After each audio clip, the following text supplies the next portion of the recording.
You guys watch the Rams, right? Yes. You guys over there? I watched the game. I haven't watched their all 22s or anything yet. Yeah. What's interesting about the Rams is that, to me, when you watch them offensively, I feel like that it's really all about Cooper Kupp in these games. Mm-hmm. And it's to the point where it's crossing routes, moving him all around the field.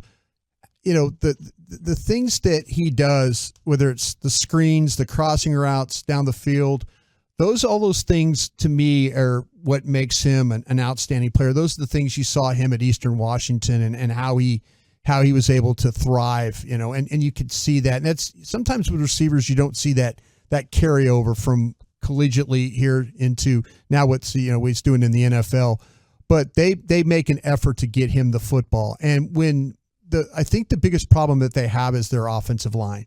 That they've been really banged up in the offensive line. The starters, they've been out. The backups haven't been nearly as consistent enough. And I think that's the thing that's really set them back. And I do believe that, when you look at this team, when you look at this offense, they're struggling right now because of the line. I think they're also struggling because their quarterback's arm's not right. I don't think. I think they talked about this. He was going to be fine with the elbow stuff and all that. No, there just doesn't appear the willingness to be the Matthew Stafford of throwing the ball down the field. I just haven't seen it. And, maybe they miss Odell Beckham with some of those downfield throws and things like that. Jefferson was another guy that they had back, but they're not getting it from Allen Robinson. They're not getting it, like I say, Cooper Kupp's, all his stuff is really kind of underneath. And then, you look at the tight end with Tyler Higbee.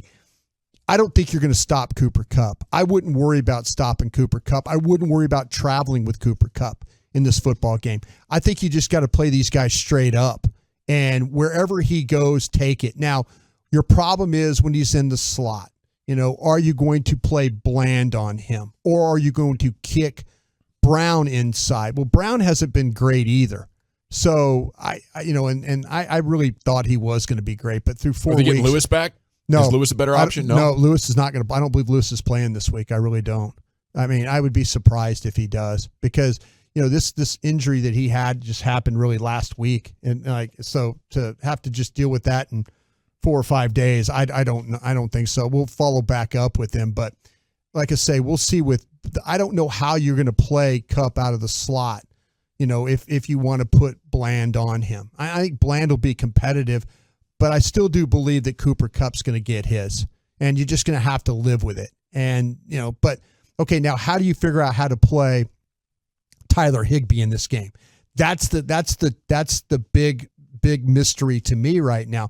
If it's me, I treat Tyler Higbee like a wide receiver. Yeah, he's their number 2 option. Yeah, I treat him. I mean, you could take Diggs and put him over on Allen Robinson and take him completely out if you want to, but then, okay, the other thing is I just know that Kupp's going to catch the ball, and I could say there's nothing you can do about that.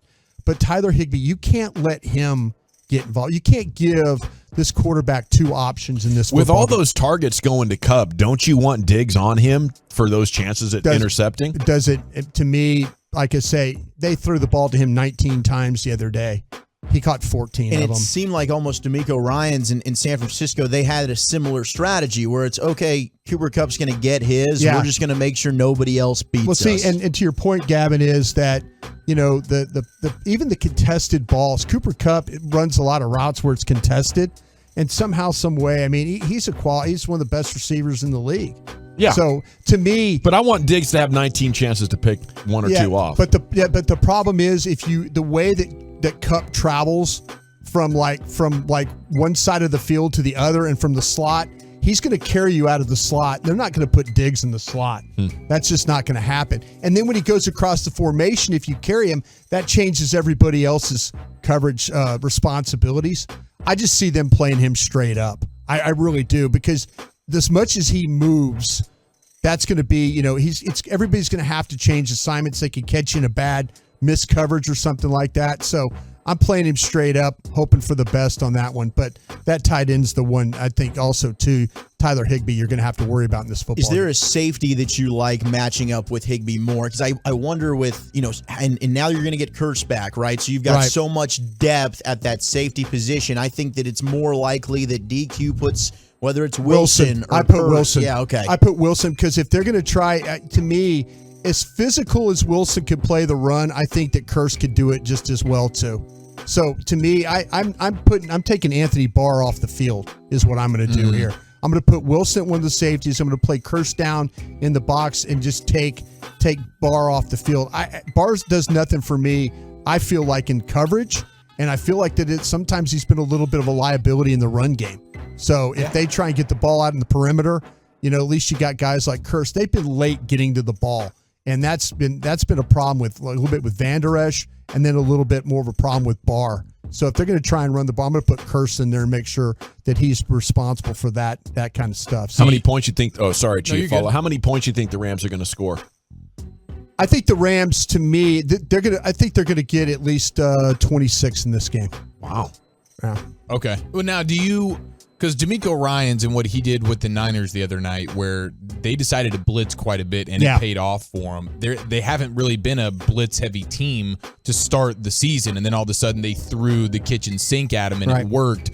The Cowboys have gone away from what they did last year, and they're doing the four-man stuff. They're playing a lot more zone. They're not doing as much man. They're not doing as much blitzing, but do you feel like Dan Quinn will take a page out of the DeMeco Ryans book and say, yeah, let's send the house as well quite a bit? Or he's probably more worried about coverage than he is probably with blitzing, because he knows he can get home with 4.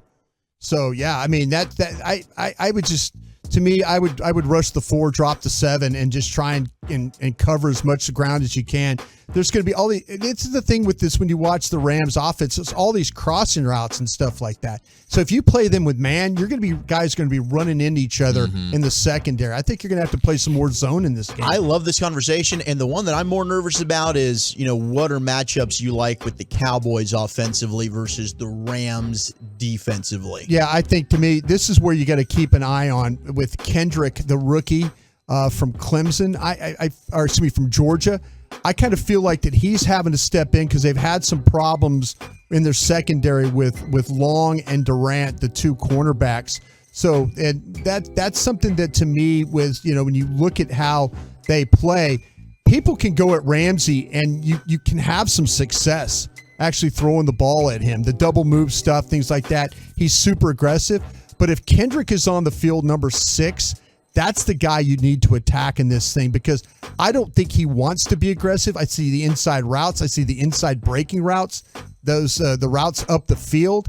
He's not really interested in playing you tight man coverage, and he gives up some receptions.